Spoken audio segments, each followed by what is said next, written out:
దానివల్ల కూడా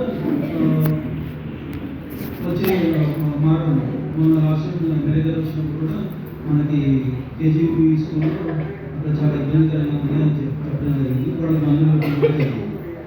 సో ముఖ్య ఉద్దేశం నేను మన మెడికల్ పరంగా చెప్పిన పాయింట్స్ ఏంటంటే మనం ఇంట్లో పరిశుభ్రంగా ఉంచుకుంటున్నాము.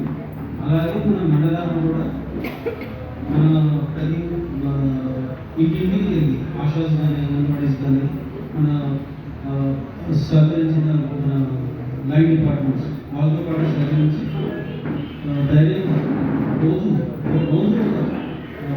100 హౌసెస్ 8 మంది జ్వరాలు వాళ్ళకి జ్వరం ఉంటే పిహెచ్సికి రండి. అయితే మా దగ్గర ముందు సబ్సిడీస్ 5 సబ్సిడీస్ రాజాపు వచ్చి మెడిసిన్స్ తీసుకోండి.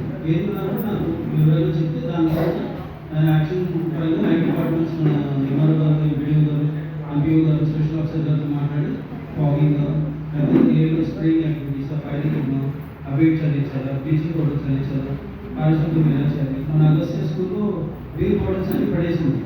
మళ్ళీ మన పంచాయత్ సెక్రటరీ గారు చెప్పించి అవి తీమని చెప్పడం జరిగింది గోపాలకృష్ణ గారు. సో అట్లా అది మనం కూడా మన వృత్తిపరంగా మనం ఏం చేస్తున్నాము, మనం ఎలా పరిశుభ్రంగా ఉన్నామో మనం కూడా ప్రతి ఇంటిని పరిశుభ్రంగా ఉంచాలి. వాళ్ళకి జ్వరం రాకుండా మనకి రెస్పాన్సిబిలిటీ. మనం 28 అవసరం జీవితం మనకి రెస్పాన్సిబిలిటీ. అది ఈ ముఖ్య ఉద్దేశంతో నేను చూస్తున్నాను. Thank you.